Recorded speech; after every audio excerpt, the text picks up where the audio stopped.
How to grow your beginner YouTube channel fast from 0 to 1,000 subscribers. Hi, I'm Lucy Griffiths and I'm going to show you ways that you can grow your YouTube channel fast. And that's actually getting yourself from when you're first starting out to getting to the golden 1,000 subscribers.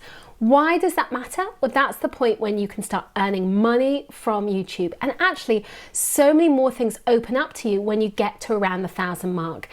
The algorithms kind of start to work in your favor more and your content gets viewed by more people and you can grow more quickly.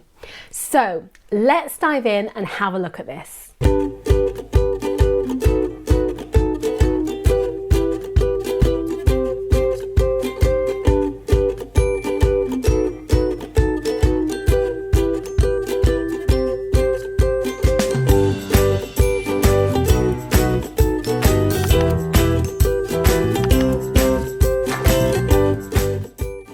Hello, so we are looking at growing from 0 to 1,000. So when you first start out, actually YouTube can seem really overwhelming. And in the beginning, one of the key things is you just want someone to watch your video and like it. So how can you get people to actually do this?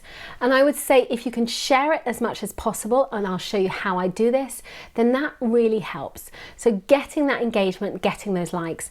Also, asking your community, can they go and subscribe to your channel, like your videos?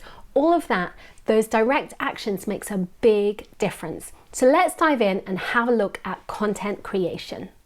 The first thing to say about YouTube is that actually it is a search engine. It's owned by Google.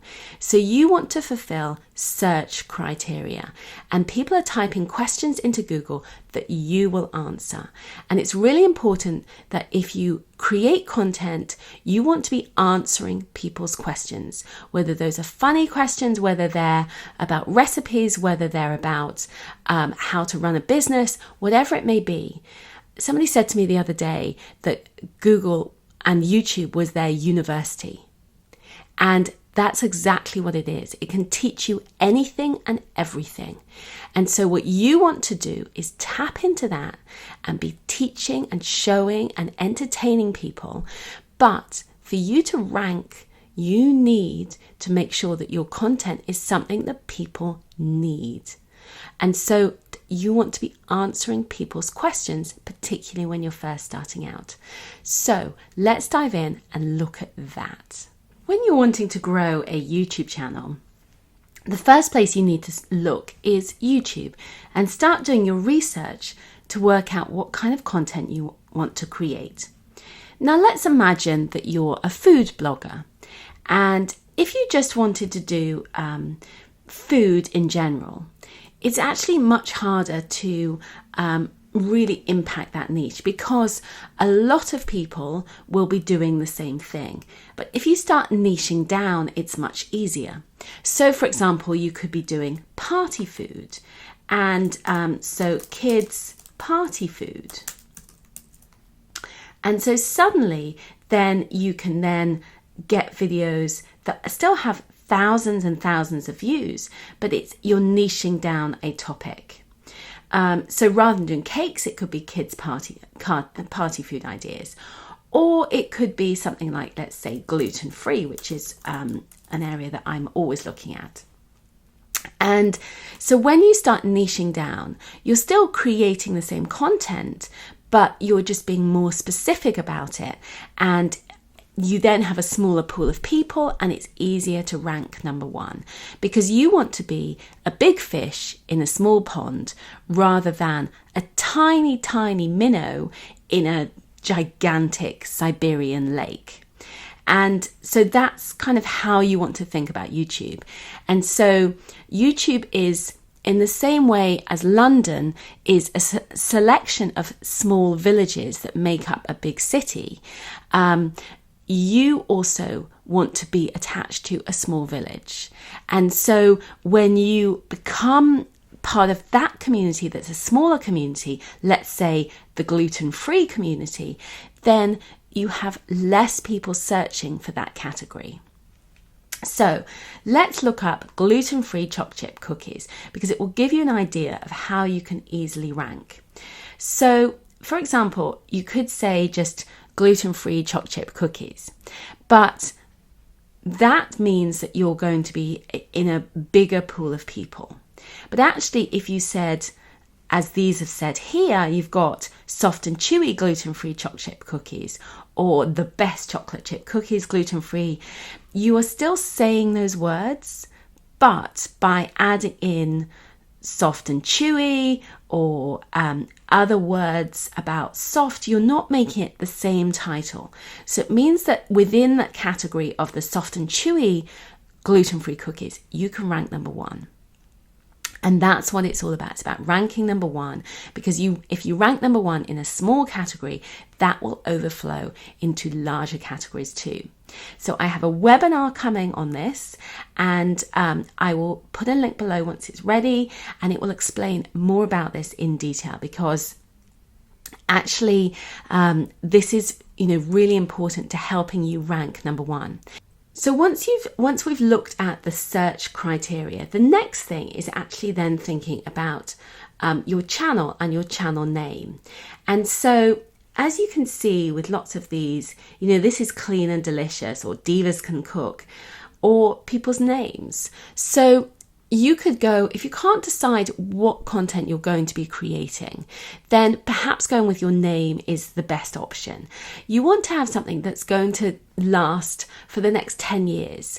So it might be that you have a fad of a particular name, but then you get bored of that business or that type of thing. So sometimes just going with your name is the safest option. I went with my name, but I had previous YouTube channels before, so I knew that sometimes I had pigeonholed myself into a particular area. So I would definitely go with a content area that you want to stick with, whether it's, recipes, or whether it's mummy blogging, whatever it may be. Make sure that you have enough of an area that it gives you the breadth and depth to move into different areas if you want to. The next key thing to do is actually to create design, and you can use Canva, and then there is, if you type in YouTube, there is YouTube channel art and YouTube thumbnails. So it comes up with a design that you can use for the banners, and then we'll go back again. So you could take any of these banners and use these just as a starting point. Give you something that's kind of fun and quirky, and then the next area to look at is also the thumbnails, and the thumbnail is your magazine cover. So you can repurpose these, take these, but if you're a travel blog, something like that, so you can have the image and then the text, but you want to make sure that the text stands out. There's a strong call to action so people understand who you are and what you're all about. Having this as your thumbnail does not really stand out. So I would say steer well clear of something that's really small writing, because if you think the size of a YouTube thumbnail, let's go back to them so you can look at them again, is this big. So you want something that stands out, like these stand out, whereas they do what they say on the tin. Whereas if you go down, let's look for some that don't rank so well. Like this one, healthy cookies, this is harder to read. It still has a lot of views, but it's harder to read. So you want things that really stand out and are easy to read. And the more you can do that, the better. Because, this one again, the healthy cookies, doesn't make me go, oh, wow, I'll click on that one. And this one is almost impossible to read. So, be really selective over your thumbnail, so you make a thumbnail that actually works. Once you upload the video, you need to make sure you've done your research, upload the video, and then, and I'll talk more about this in the webinar, where actually the way that you can upload the thumbnail so that you get maximum views, and then also start understanding your traffic. Now, my traffic dropped last month because it was December. So, there are certain times of year when people don't watch so much. So December, but then they really watch in January, and maybe things, slacken off over the summer during the school holidays. So all of those things, bear them in mind. And once you've worked out the pattern of when people are creating content most and watching most, then maybe create more content. Also, think about how often you want to upload a video. You need to be consistent. Is it going to be once a week? Is it going to be once a month? Once a month is probably not going to get you much traction, so it's harder to get that traction, get that momentum. Whereas if you're doing it once a week, twice a week, it's much easier. But obviously, that is a commitment. So you need to figure out what you're going to do, how much of a commitment you're going to make, and then go for it. And the final point to say is that growing a YouTube channel is not easy. I am not going to pretend that it's a 5-minute wonder. So many people did when I was first doing it. And that's not true for the majority of people. I've seen people go from 0 to 1 million views within months. So it is utterly possible, but it just depends on the search criteria. So I would really say to you that pick content that is going to work for you. And if you pick content that is within your sort of criteria, it will be much, much easier.